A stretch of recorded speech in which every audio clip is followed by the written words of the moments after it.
Good morning students, welcome to material testing lab. Today I am going to demonstrate about the wear testing machine. So this is a pin on disc wear testing machine available in our material testing lab. See, first I will explain the different parts of this wear testing machine. Before that, in our syllabus, we need to find the wear behavior of the different materials, ferrous and non-ferrous materials. See, in this study, we are going to find the wear rate and coefficient of friction of the material. So now I am going to explain different parts of this machine. So here this is a sliding disc. It is EN8 material, 45 to 50 HRC, this hardness. So now we are fixing the sample between this fixture and the disc. So this is the loading arm. So using this arm we can apply the different loads. Okay, here we have 1 kg, 2 kg and 2 kg loading capacities. So we can apply the different loads. If you apply the load, it will act on the sample. Next, we can vary the sliding, different sliding distances, and this digital indicator of speed. See, this is the speed indicator. By using this knob, we can adjust the speed in terms of RPM, and this is the time indicator. We can set the time. Up to that time, we have to run this sliding sample. So this is the digital indicator. So from this indicator we will get the frictional force in terms of kg. So this part is called a loading arm. If you apply the load, it will directly act on the sample. This is the loading arm. And also we can change the track diameter by using this scale. By loosening these Allen key screws. See, by loosening these Allen key screws, we can set the track diameter. See, look here. Here it is 50 mm track diameter. Sorry, it is in for one side. For both side, it is 100 mm now. And also like that, you can vary the track diameter. Okay, as per ASTM G99 standards, it is a pin type of sample we prepared. See, for this machine, minimum of diameter from 3 to 12 mm diameter we can test. And also the height is from 25 to 40 mm we can use for this machine. So this sample, it's a brush sample. So and this diameter is 8 mm and height is 40 mm. Now we are using this sample for the wear test.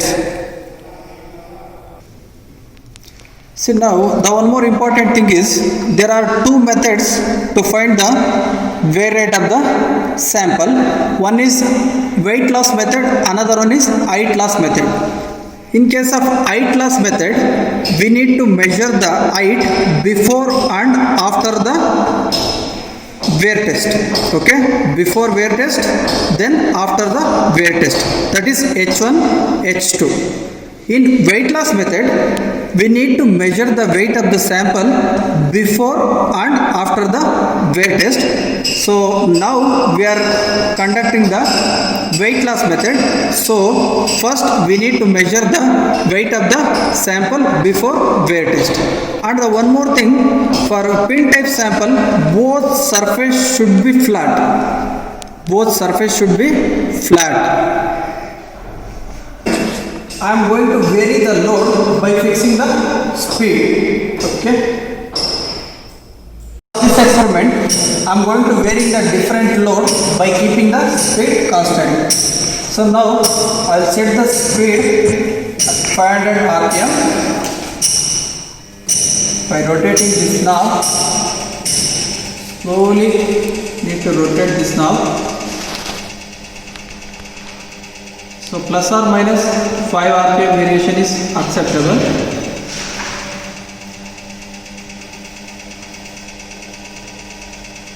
Pause ಮಾಡ್ಕೊಳ್ಳಿ. 1. Okay, plus or minus 5 RPM is acceptable.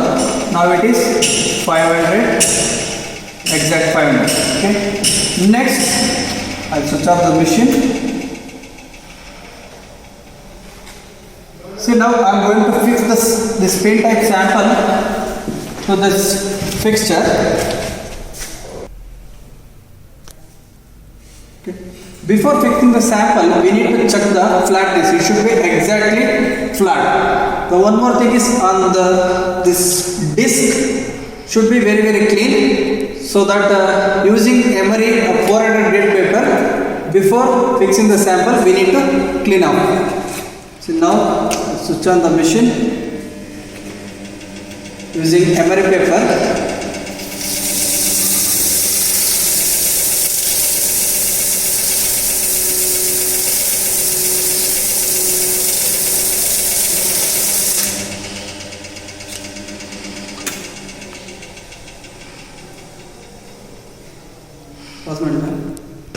After using the emery paper, I have to use the acetone for cleaning the surface.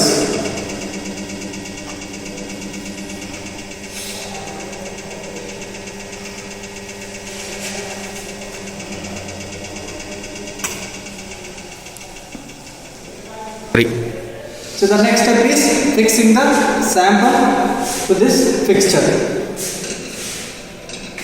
Loosening these jaws to fix the sample.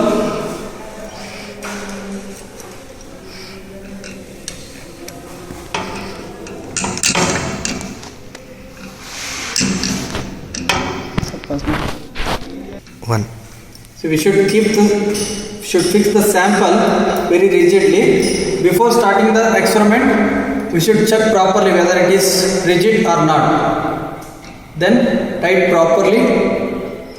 And the one more thing, here also we can observe if there is no clearance between this pin surface and this disc, that is exact perfectly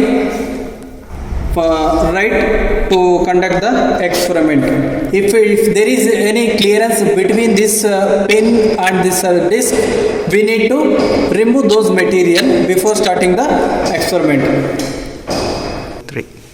So for first trial, we are fixing the time, running for 10 minutes. So this is the indicator. We can also vary the time. So now I'm going to run this experiment for 10 minutes and reset. So now it is initially at 0 condition. Now 1 kg load I am applying.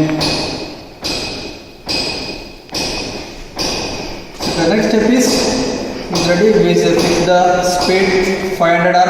See, before starting the experiment, we should ensure all the parameters whether set properly or not. So we set this speed 500 RPM and load of 1 kg for 10 minutes. The one more important thing is the frictional force in terms of kg. If it is not 0, we need to make it 0. Then only we will get the proper results. Now all the parameters are properly checked. Now I am going to start the machine.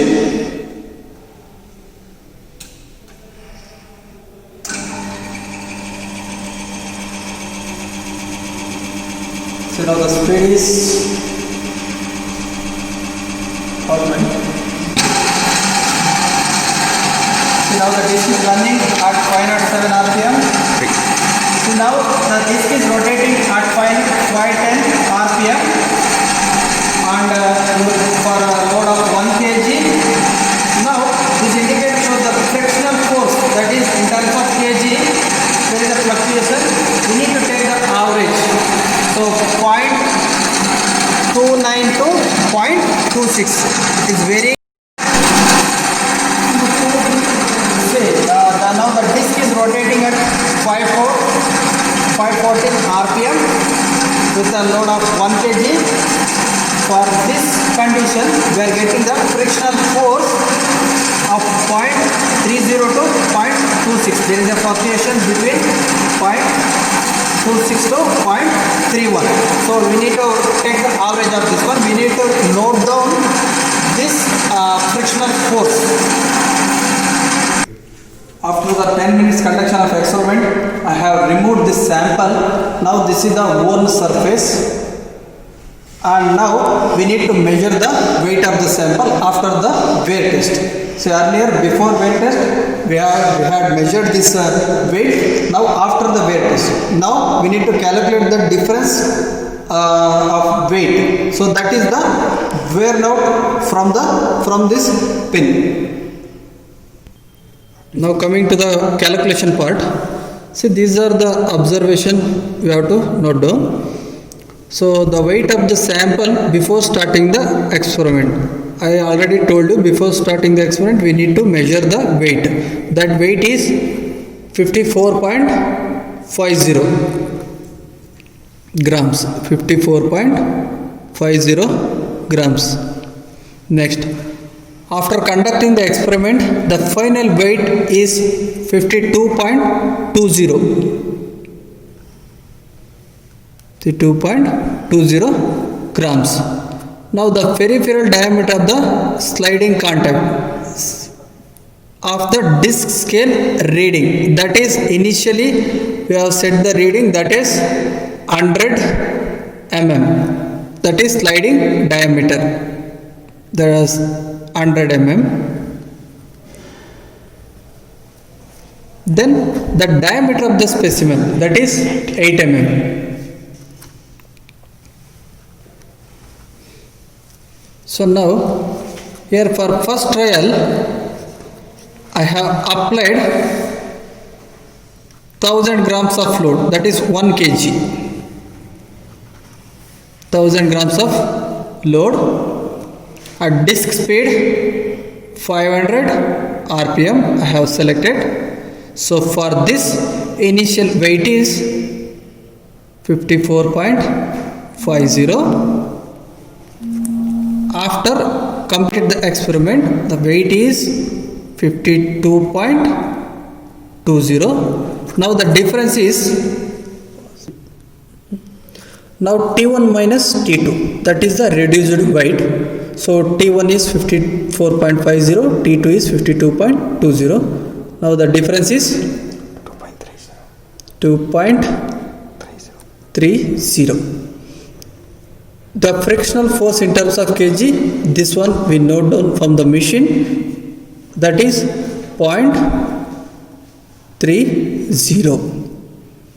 This is for first trial. So now for coefficient of friction is equal to frictional force divided by applied force. See, for this one, the applied force, the frictional force is 0.30. This is in kg. So now applied load is 1 kg. So this is also in kg. So now final answer is 0.30 is the CYF for the first trial. So similarly for the second trial, I have applied the load of 2000 gram for the same RPM by keeping the RPM constant.